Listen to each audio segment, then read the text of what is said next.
നമസ്കാരം. T P ചന്ദ്രശേഖരന് ശേഷം ഇനി ആരെ വെട്ടി 52 കഷ്ണമാക്കും എന്നതിന് മറുപടിയായി ഉത്തരവായി. CPM അണികൾ, ഗുണ്ടകൾ, നേതൃത്വം ഒരു അക്ഷരം മിണ്ടുന്നില്ല. അതുകൊണ്ടാണ് നേതൃത്വം അറിഞ്ഞുകൊണ്ട് തന്നെയാണ് ഇത് ചെയ്യുന്നതെന്ന് സംശയിക്കേണ്ടി വരുന്നത്. സുധാകരനെ 10-65 കൊല്ലം പാർട്ടി ഉണ്ടാക്കി വളർത്തി ഈ കോലത്തിലാക്കിയ ആ സുധാകരൻ എന്ന നേതാവ് മൂപ്പരെ വെട്ടിക്കീറാനായി പാർട്ടി തന്നെ ഗുണ്ടകളെ ഏർപ്പാടാക്കി. വലിയ പ്രകടനവും തെറിവിളികളുമാണ് സുധാകരനെതിരെ ആലപ്പുഴയില് സുധാകരനെ മാറ്റി നിർത്തുന്നതിൽ അവിടുത്തെ വലിയൊരു ഭാഗം അണികളിൽ അമർഷമുണ്ട് എന്ന കാര്യത്തിൽ സംശയമൊന്നുമില്ല. കാരണം നല്ലൊരു നേതാവാണ്. ഈ പിണറായിയുടെ ഈ ധാർഷ്ട്യത്തിനും ഈ ഗുണ്ടായുസത്തിനും ഈ കൊള്ളയ്ക്കും ഒന്നും കൂട്ടു നിൽക്കുന്ന ഒരാളല്ല. കറതീർന്ന നല്ലൊരു സഖാവാണ് അദ്ദേഹം.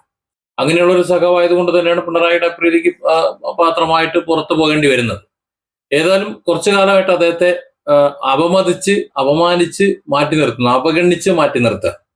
അതിൽ അദ്ദേഹത്തിന് വളരെ അമർഷമുണ്ട്.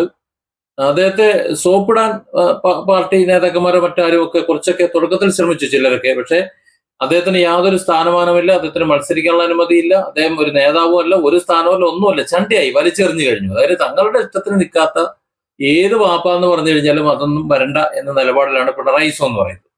ആ പിണറായിസത്തിനെതിരെ ശക്തമായി നിലകൊണ്ടതുകൊണ്ട് ഒറ്റ കാരണം കൊണ്ട് സുധാകരനെ വെട്ടിക്കീറുമെന്നാണ് സഖാക്കൾ പറഞ്ഞേക്കുന്നത്. ഏതായാലും കഴിഞ്ഞ ദിവസം ബോർഡും ബാനറും ഒക്കെ സുധാകരനെതിരെ വന്നു. പോലീസ് കാവൽ ഏർപ്പെടുത്തിയേക്കാണ്. ഇനിയിപ്പോ ടി പി ചന്ദ്രശേഖരന്റെ ഒരവസ്ഥ സുധാകരന് വരണ്ട എന്ന് കരുതിയിട്ടാണോ എന്ന് എനിക്കറിയില്ല. ഏതായാലും ഏർപ്പെടുത്തിയത് പിണറായി തന്നെയാണല്ലോ.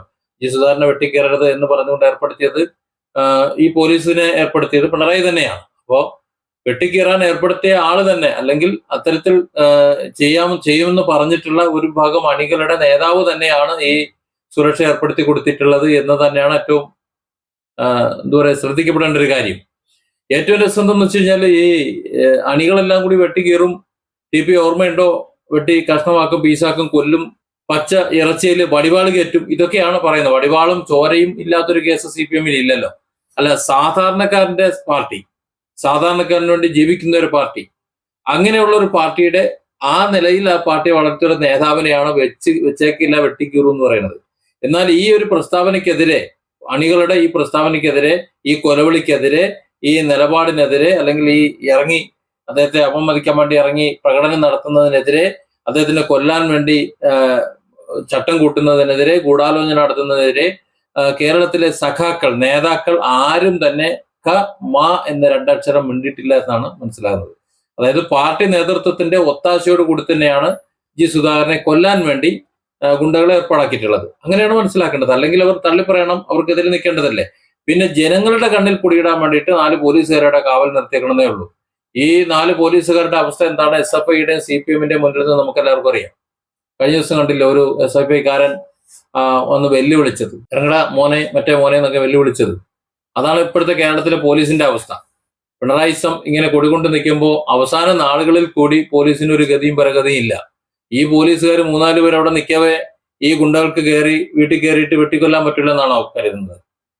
എനിക്ക് തോന്നുന്നത് സുധാകരനെതിരെയുള്ള ഈ കൊലവിളി വെറുംവിളിയല്ല, ഒരു ഭീഷണിയല്ല. സുധാകരൻ സ്വതന്ത്രമായി അമ്പലപ്പുഴയിൽ മത്സരിക്കും എന്ന് വന്ന ആ സമയം മുതൽ, അല്ലെങ്കിൽ ഈ സുധാകരൻ പറഞ്ഞിട്ടല്ലോ, ഞാൻ വേറൊരു പാർട്ടിയിലേക്കും പോകുന്നില്ല, ഞാനൊരു സഖാവായിരുന്നു, ഞാൻ മെമ്പർഷിപ്പ് പുതുക്കുന്നില്ല, ഞാൻ സ്വതന്ത്രനായി ഞാൻ മത്സരിക്കുന്നു. അദ്ദേഹത്തെ അവഗണിച്ച് മാറ്റി നിർത്തുന്നതിനുള്ളൊരു പ്രതികാരം എന്ന അല്ലെങ്കിൽ പ്രതികരണം എന്ന വിധത്തിൽ അത് തന്നെയാണ് അദ്ദേഹത്തിന് ചെയ്യാനുള്ളത്. പക്ഷെ അത്തരത്തിൽ നിന്നു കഴിഞ്ഞാൽ CPMന് വളരെ അധികം ദോഷം ചെയ്യുമെന്നവർക്ക് അറിയാമെന്നുണ്ടെങ്കിൽ ആ നേതാവിനെ അംഗീകരിക്കുന്നില്ലായിരുന്നു നല്ലത്. ഏതൊരു നേതാവും വളർന്നു വരുന്നത് ആ നേതാവിന്റെ താഴെയുള്ള അണികളുടെ, അദ്ദേഹത്തെ വിശ്വസിച്ച് പ്രവർത്തിക്കുന്ന വലിയൊരു കൂട്ടത്തിന്റെ പിന്തുണ കണ്ടുകൊണ്ടാണ്. അങ്ങനെയാണ് നേതാക്കളൊക്കെ ആക്കുന്നത്. ഒരാൾ രാഷ്ട്രീയ പാർട്ടിയിൽ നിന്ന് മറ്റൊരു പാർട്ടിയിലേക്ക് മാറിപ്പോകുമ്പോൾ ആ ആളുടെ ഒപ്പം പാർട്ടി വിട്ടു പോരുന്ന അണികളുടെ എണ്ണം കണ്ടിട്ടാണ് ആ ഒരു പ്രയോറിറ്റി കൊടുക്കുന്നത്. ഇവിടെ സുധാകരൻ സ്വതന്ത്രമായിട്ട് മത്സരിക്കും എന്ന് പറയുമ്പോൾ അവിടെ CPMന് അതൊരു ബുദ്ധിമുട്ടായി വരും എന്നാണ് കരുതുന്നുണ്ടെങ്കിൽ CPMനേക്കാൾ കൂടുതൽ, ഇപ്പോൾ നിലവിലുള്ള CPM അണികളെക്കാൾ കൂടുതൽ പിന്തുണ, അല്ലെങ്കിൽ അവരിൽ പിന്തുണ, ഏറ്റവും കൂടുതൽ പിന്തുണ സുധാകരനാണ് എന്ന് മനസ്സിലാക്കിയ പോരെ.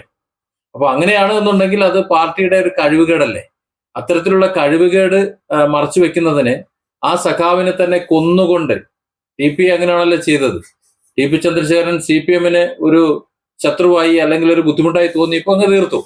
അതേ ഒരു അവസ്ഥ ഇനി അടുത്ത അവസ്ഥ നിനക്കാണ് എന്ന് സുധാകരനോട് പച്ചയ്ക്ക് വിളിച്ചു പറയുമ്പോൾ വേറെന്തൊക്കെയാണ് ആലോചിക്കേണ്ടി വരുന്നത്? ഒന്നും ആലോചിക്കേണ്ടി വരില്ല. ഇതൊരു കൊലപാതകം നടക്കുമെന്നതിന്റെ സൂചന തന്നെയാണ്. അത് എപ്പോൾ നടക്കും എന്ന് മാത്രമാണ് ആലോചിക്കേണ്ടത്. ഈ പോലീസിനെയൊക്കെ ഏർപ്പെടുത്തിയേക്കുന്നത് ശരിയാവണ്ണമാണ്, ആത്മാർത്ഥമായിട്ടാണെന്നുണ്ടെങ്കിൽ ജി സുധാകരൻ എന്ന ആ വയോധികന്റെ ജീവൻ രക്ഷിക്കാൻ ഈ സർക്കാർ കുറച്ച് പാടുപെടും. കാര്യം നേതാക്കന്മാർ പറയുന്ന ഇത് അനുസരിച്ച് പ്രവർത്തിക്കുന്ന അണികളല്ല ആന്റി സോഷ്യലായിട്ട് ഈ കൊല്ലാനും ചാവാനും വേണ്ടി നിൽക്കുന്നത്. അവർ കൊല്ലുകയും ചെയ്യും, ചാവുകയും ചെയ്യും. പക്ഷെ അതിനുശേഷം ഒരു ബാധ്യതയായി പാർട്ടിക്ക് നിൽക്കുകയും ചെയ്യും. ജി സുധാകരനെ ഇല്ലാതാക്കാൻ നിൽക്കുന്ന, കൊല്ലാൻ നിൽക്കുന്ന ഗുണ്ടകളുടെ ഗതിയും അത് തന്നെയായിരിക്കും. പാർട്ടി എങ്ങനെയൊക്കെ എതിര് പറഞ്ഞാലും, എന്തൊക്കെ സുധാകരന് സംരക്ഷണം കൊടുത്തു കഴിഞ്ഞാലും, സുധാകരനെ കൊല്ലാൻ നിൽക്കുന്ന ഗുണ്ടകൾക്ക് ഇതേ പാർട്ടി തന്നെ സംരക്ഷണം കൊടുക്കുകയും ചെയ്യും. Different angles. Don't forget to subscribe and support this channel.